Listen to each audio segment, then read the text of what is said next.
कहते हैं कि कुरान फितना फैलाता है, गलत कहते हो, खुद फितनाबाज है जो कुरान पे तोहमत लगाता है। कुरान फितना कहां फैलाता है? कुरान तो टूटे हुए दिलों को जोड़ता है, कुफ्र को खत्म करता है, जलाल को खत्म करता है। आप कहेंगे खलीलुल्लाह कादरी, मैं कहूंगा कि पूछ लो हजरत उमर से, तलवार लेके आए थे ना, गर्दन मारने के लिए आए थे ना। हजरत अमीर हमजा ने कहा कि या रसूलल्लाह, उमर गुस्से में आ रहे हैं, हाथ में नंगी तलवार लेके आ रहे हैं। नबी पाक ने फरमाया कि ए चचा जान, आने दीजिए।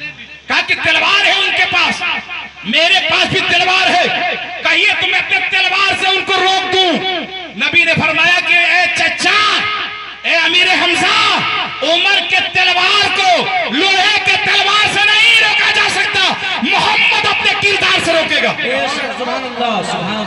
जब हजरत उमर नबी की बारगाह में पहुंचे, नबी ने एक नजर उनके तरफ डाली और उन्होंने मुस्तफा के चेहरे को देखा, तलवार जमीन पे फेंक दिया, कदमे रसूल में आके गिर पड़े, पढ़ दिया ला इलाहा इल्लल्लाह मुहम्मद सल्लल्लाहु अलैहि वसल्लम। तब आइए, ये कुरान का एजाज है।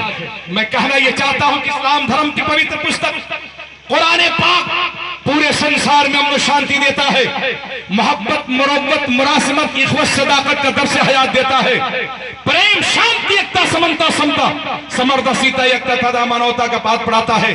पवित्र कुरान समाज को तोड़ता नहीं, टूटे हुए हृदय को प्रेम से जोड़ता है, प्रेम का प्रचार करता है, शांति का आह्वान करता है, अज्ञानता को मिटाता है, ज्ञान का दीप जलाता है। गोया कुरान मुकद्दस सर्व कल्याणकारी है। अब आइए, मैं उसी कुरान की बात कर रहा हूं। इस्लाम धर्म का पवित्र पुस्तक कुरान ये कहता है कि अल्लाह एक है। हमें तौहीद की बताने के लिए, तौहीद को तकरीर करने के लिए कहा गया, और रिसालत पर, वो भी हदीस, वो कुरान, वेद और कुरान, समझ रहे आप? इन चारों के जरिए से आया है।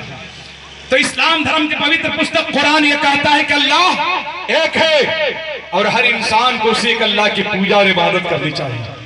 उसी प्रकार हिंदू धर्म के मशहूर किताबें जैसे ऋग्वेद, यजुर्वेद, अथर्ववेद, सामवेद, ये शिक्षा देते हैं कि ईश्वर एक है और हर मनुष्य को उसी ईश्वर की पूजा और प्रार्थना करना चाहिए।